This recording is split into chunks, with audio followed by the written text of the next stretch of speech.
गेल्या 6 महिन्याआधी तुम्हा आम्हाला बऱ्याच जणांना माहीत नसलेलं नाव म्हणजे मनोज जरांगे पाटील. परंतु आज हेच नाव संपूर्ण महाराष्ट्राचा आवाज बनलाय. आज हेच नाव संपूर्ण मराठा समाजाचा श्वास बनलाय. आज ह्याच नावाने महाराष्ट्राच्या नव्हे तर दिल्लीच्या तख्तालाही घाम फोडलाय. मनोज जरांगे पाटील. सडपातळ बांधा, वाढलेले केस, कपाळी गंध, गळ्यात भगवे निशाण, कणखर आणि सत्यवादी आवाज, असं एक प्रतिभासंपन्न आणि तडफदार नेतृत्व म्हणजे मनोज जरांगे पाटील. खरं तर लग्नानंतर मूळचे बीडचे असणारे मनोज जरांगे पाटील लग्नानंतर जालन्याच्या अंबडमधील अंकुश नगरात स्थायिक झाले. त्यांच्यासोबत पत्नी, 4 मुलं, 3 भाऊ, आई-वडील असा त्यांचा परिवार आहे.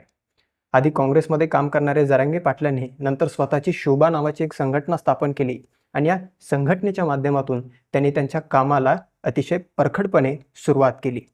खरं तर घरची परिस्थिती बेताची, पण समाजसेवेची आवड त्यांना स्वस्थ बसू देत नव्हती.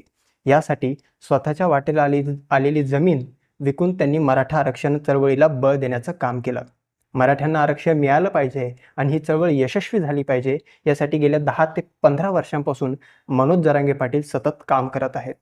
म्हणजे 2021मध्ये त्यांनी शाष्टपिंपळगाव येथे 3 महिन्याचं केलेलं ठिय्या आंदोलन असेल किंवा 2014ला औरंगाबाद विभागीय आयुक्तालयावर काढलेला मोर्चा असेल, त्यानंतर 2012ला शहागडच्या उड्डाणपुलावर 6 दिवसांचं उपोषण असेल किंवा 2013ला शहागड ते मुंबई मराठा आरक्षणासाठी काढलेली पायी दिंडी असेल, जालना जिल्हाधिकारी कार्यालयासमोर 7 दिवसांचं आमरण उपोषण असेल किंवा अंबड तहसील कार्यालयासमोर 11 वेळेस केलेलं उपोषण असेल किंवा छत्रपती संभाजीनगरला केलेलं रेल्वे रोको आंदोलन असेल. म्हणजे समाजसेवेची आवड असलेले 41 वर्षीय जरांगे पाटील ऑगस्ट 2023ला उपोषणाला बसले. परंतु या उपोषणाची माहिती आणि या उपोषणाबद्दल पुरेशी अशी माहिती संपूर्ण महाराष्ट्रामध्ये नव्हती.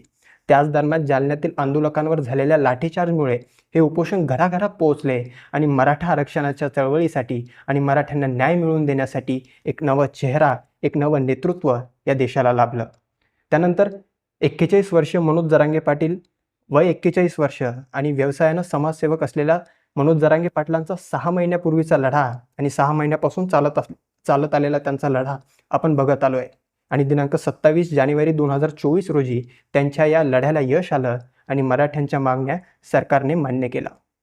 खरं तर मनोज जरांगे पाटलांचा इतिहास काय किंवा त्यांचा हा प्रवास काय होता किंवा एकंदर हे सर्व 6 महिन्याची स्थिती काय होती हे आपण गेल्या काही महिन्यात वेगवेगळ्या माध्यमातून ऐकत आलोय, बघत आलोय. परंतु मला या विजयानंतर मराठ्यांच्या किंवा मनोज जरांगे पाटलांच्या विजयानंतर मला मनोज जरांगे पाटलांच्या व्यक्तिमत्वावर बोलावं असं वाटतं. खरं तर सरकारच्या मान्यतेनंतर आणि मराठा समाजाच्या विजयानंतर अनेक जणांनी प्रतिक्रिया दिल्या की आरक्षण टिकणार नाही, हे आरक्षण घटनाबाह्य आहे, कोर्टात टिकू शकत नाही वगैरे वगैरे.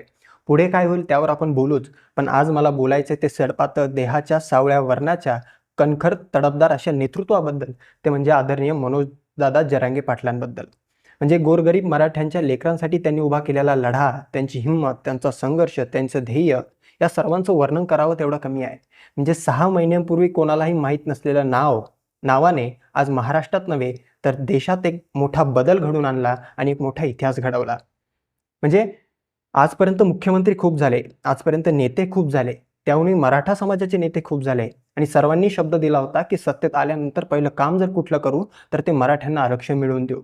खरं तर वेळोवेळी वेगवेगळ्या नेत्यांनी दिलेला हा शब्द त्यांनी कधी पाळला नाही, पण हा शब्द मनोजदादा जरांगे यांनी पूर्ण करून दाखवला. ही हिंमत, हे साहस, ते धाडस त्यांच्यामध्ये होतं. म्हणजे 27 जानेवारीला वाशी येथे स्वतः मुख्यमंत्री एकनाथजी शिंदे साहेब तिथे येऊन घोषित करतात की आम्हाला मराठ्यांच्या सर्व मागण्या मंजूर आहे आणि हे बोलून ते जरांगे पाटलांना गुलाल लावतात, मिठाई खाऊ घालतात. ही चांगली गोष्ट आहे आणि खरंच त्याबद्दल मला मुख्यमंत्री साहेबांचे आभार मानायचे आणि अभिनंदन करायचं आहे. पण एक गोष्ट आपल्याला विसरता कामा नये की हे सर्व होण्यामागे एकनाथ शिंदे साहेब जेव्हा महाराजांची शपथ घेतात की मी मराठ्यांना आरक्षण मिळवून देईन आणि त्यासाठी ते सकारात्मक पावलं उचलतात, हे सर्व घडून येण्यामागे मनोज जरांगे पाटील नावाचं वादळ उभं राहिलं होतं आणि या वादळामुळे या गोष्टी शक्य झाल्या. आणि त्यामुळे हा आत्मविश्वास, हे ध्येय आपल्या आयुष्यामध्ये जर असलं तर निश्चित आपल्या आयुष्यामध्ये कुठलीही गोष्ट अशक्य नाही असं मला वाटतं. हे सर्व बाजूला ठेवून त्यांचे 2 गुण जरी आम्ही आत्मसात केले, म्हणजे लढाऊ वृत्ती, चिकाटीपणा, प्रामाणिकपणा, एकनिष्ठपणा, ध्येयवादी, ध्येयवेडा, त्यासोबत समाजासाठी काहीतरी करण्याची इच्छा, म्हणजे आपण जे म्हणू की महाराजांचा खरा वैचारिक वारसदार जर आपण आत्ता कोणाला म्हणता येईल तर ते फक्त आणि फक्त मनोज जरांगे पाटलांना. हे विचार, हे त्यांचे गुण आपल्यात जर असले तर निश्चित आपण समाजामध्ये एक मोठी क्रांती घडू असं मला वाटतं. 26 जानेवारीच्या रात्री 10 वाजता 2 मंत्री आणि काही अधिकारी त्यांच्या भेटीला येतात. मध्यरात्री 2:30 पर्यंत चर्चा चालते. मध्यरात्री 3ला मनोज जरांगे पाटील प्रेस कॉन्फरन्स घेऊन हे जाहीर करतात की मराठ्यांना विजय मिळाला आहे. म्हणजे ठिकाण ठरलं होतं आझाद मैदान मुंबई. आझाद मैदानात पोचायच्या आधीच 2 मंत्री जरांगेंच्या भेटीला येऊन त्यांच्या मागण्या मान्य करतात आणि त्यांना न्याय मिळवून देतात. याला म्हणतात ताकद. याला म्हणतात ताकद. ताकद एकतेची, ताकद निष्ठेची, ताकद सत्यवादाची. ही भूमिका आपण घेतली पाहिजे. कारण की त्या मंत्र्यांना माहीत होतं की जरांगे पाटील आणि हे वादळ जर एकदा आझाद मैदानात येऊन बसलं तर मुंबई बंद होईल. आणि सांगायला अभिमान वाटतो की आजपर्यंत आपण ऐकत आलोय की मुंबई कधी कोणासाठी थांबत नाही. पण एक इतिहास मनोज जरांगे पाटलांनी त्यांच्या हिमतीवर करून दाखवला की मुंबई हे फक्त मराठी थांबवू शकतात. हे फक्त आणि फक्त त्यांच्यामध्ये असलेल्या ध्येयामुळे आणि त्यांच्यामध्ये असलेल्या हिमतीमुळे शक्य झालं. ही ताकद असते निष्ठेची. हे आपण कुठेतरी आत्मसात केली पाहिजे. आणि शेवटी ह्या सर्व प्रवासात मला त्यांच्या आयुष्यातील जर कुठली गोष्ट जाणवली असेल आणि मला वाटतं की ती सर्वांनी आपण आपल्या आयुष्यामध्ये शिकावी, तर ती म्हणजे आदरणीय मनोज जरांगे पाटलांच्या ठायी असलेला प्रामाणिकपणा आणि एकनिष्ठपणा. कारण ते कधी विकल्या गेले नाही.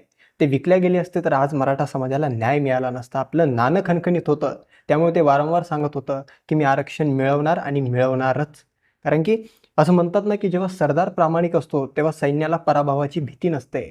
आणि आपला सरदार प्रामाणिक होता, मनोज जरांगे पाटील प्रामाणिक होते आणि त्यांच्यावर आपला विश्वास होता आणि त्यामुळे हे सर्व यश आणि हा सर्व विजय आपण मिळवू शकलो. हा प्रामाणिकपणा आणि एकनिष्ठपणा आपण शिकला पाहिजे. सफर में मुश्किलें आए तो हिम्मत और बढ़ती है. अगर कोई रास्ता रोके तो ज़रूरत और बढ़ती है. सफ़र में मुश्किलें आए तो हिम्मत और बढ़ती है. अगर कोई रास्ता रोके तो ज़रूरत और बढ़ती है. अगर बिकने पर आ जाओ तो घट जाता है दम अक्सर. अगर बिकने पर आ जाओ तो घट जाता है दम अक्सर. ना बिकने का इरादा हो तो कीमत और बढ़ती है. ना बिकने का इरादा हो तो कीमत और बढ़ती है. आणि हेच जरांगे पाटलांनी पूर्ण प्रवासामध्ये आपल्याला शिकवलं. शेवटी एवढंच म्हणावंसं वाटतं की जरांगे पाटलांचं जे काही साहस, धाडस, शून्यातून विश्व उभा करण्याची जी काही त्यांची जिद्द होती, जो काही प्रवास होता, तो आपण शिकला पाहिजे.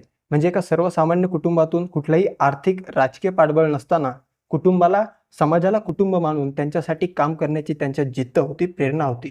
खरं तर यानंतर किती आंदोलन होतील किंवा काही गोष्टी होतील, परंतु जरांगे पाटील आणि त्यांचा प्रवास, त्यांचा संघर्ष, त्यांचं धाडस, त्यांनी केलेला त्याग, बलिदान हे सर्व काही आपल्या तुम्हा सर्वांच्या मनात मरेपर्यंत असेल. हाच आशावाद व्यक्त करतो, हाच विश्वास व्यक्त करतो. शेवटी आपण सर्वांनी त्यांच्या लढ्याला आदर्श मानावा, हाच आशावाद व्यक्त करतो आणि मनोज जरांगे पाटलांना, त्यांच्या संपूर्ण लढ्याला, मराठा समाजाच्या त्यागाला, संयमाला, ध्येयाला मानाचा मुजरा करतो आणि थांबतो. धन्यवाद.